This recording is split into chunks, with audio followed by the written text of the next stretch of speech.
Hi. So in this video I will be talking about some of the important qualities of meditation which we need to keep in mind during the time that we do the walking or the sitting meditation. So it's not enough for us to say that we're doing the walking, we're doing the sitting on a regular basis and expect that we should all receive the same benefits from the practice no matter what's going on in our minds or how we're carrying out the practice. Our practice has to have certain important qualities to it in order for us to consider that our practice is a success, in order for us to really get something out of it. The first important quality of meditation practice is that we have to make the acknowledgement in the present moment. Our mind should always be in the here and now. We cannot let our minds fall into the past or go ahead into the future. We shouldn't think about how many more minutes are left in the practice or how many minutes we've practiced or so on. Our mind should always be in the present moment. We should also be continuously in the present moment. So not only practicing this moment, but that we are practicing continuously from one moment to the next. At the moment when we finish the walking meditation, we should try to continue our awareness and our acknowledgement of the present moment into the sitting meditation.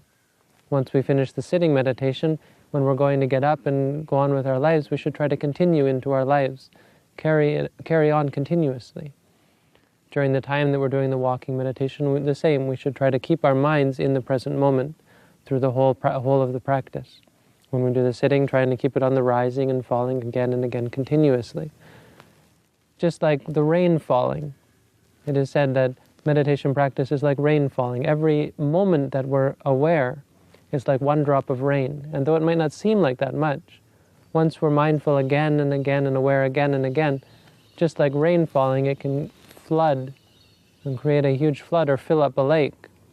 In the same way, our awareness again and again in one moment after one moment can create very strong states of concentration based on the present moment, so that we're very clearly aware and we create a great understanding and clarity of mind in regards to reality. Another important point is the actual acknowledgement or the quality of the acknowledgement. We have to first of all have a certain amount of effort.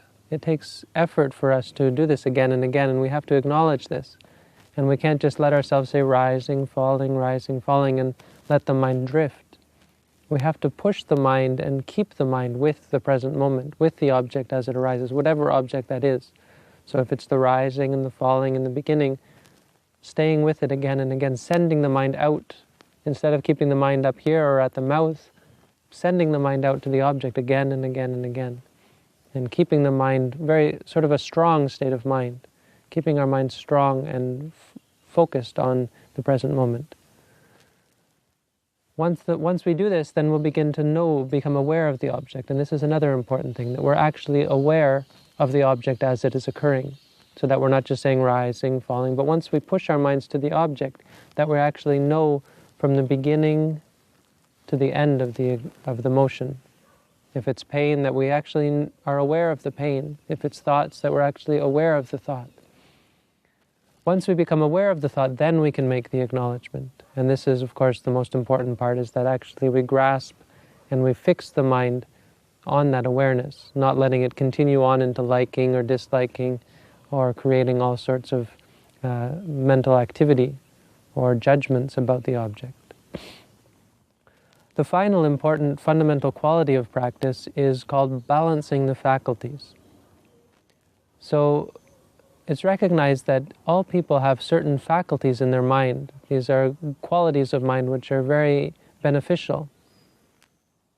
Altogether there are 5. These are the confidence, effort, mindfulness, concentration, and wisdom. And these have to, we say these have to be balanced with each other. For instance, some people might have strong confidence, but they may have low wisdom. This means that they have what we call blind faith. They believe things simply because of this is what they've been told, or because of some desire to believe, not because of any rational understanding. Some people have strong wisdom, but low faith, so they doubt everything. And they refuse to believe anything, even from a respected authority or so on. or they refuse to believe anything because they themselves have never experienced it, because they've never undertaken the meditation practice. Some people have strong effort, but weak concentration. In this case, the mind becomes distracted, where the mind is not focused. It can't focus on anything. Some people have strong concentration, but weak effort. And this makes people lazy or drowsy, keeps us from sending the mind on and on and on, keeping up with the present moment. And we find ourselves getting drowsy and falling asleep.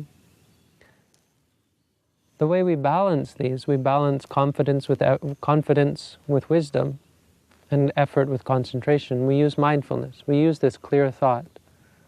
The effort, sending the mind to the object, the awareness of the object, the focusing on the object, and the clear knowing of the object. These are all of the mental faculties put into one: confidence, effort, mindfulness, concentration, and wisdom. Once we've balanced the four outside faculties with the faculty of mindfulness, or the clear awareness, they will work together and they will create a very strong state of mind, where we have strong confidence, we have strong effort, we are clearly mindful, and we have strong concentration, and we have very sure wisdom, because we see for ourselves and we understand for ourselves without the need to rely on someone else. At that time, this is when the mind is able to overcome states of suffering, overcome states of depression. It's able to, like a strong man is able to bend an iron bar.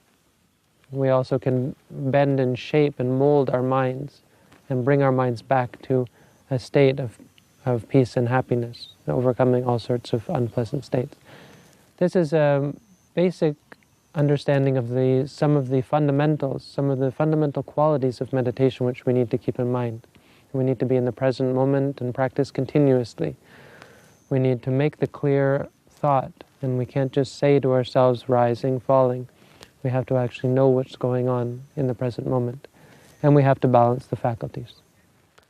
So this is another in the series on how to meditate, and this is sort of a addition to the actual technique of meditation, which is meant to give a better, stronger quality and a greater benefit to the meditation practice. So I hope that through this you are able to find peace and happiness and freedom from suffering. Thank you again for tuning in, and all the best.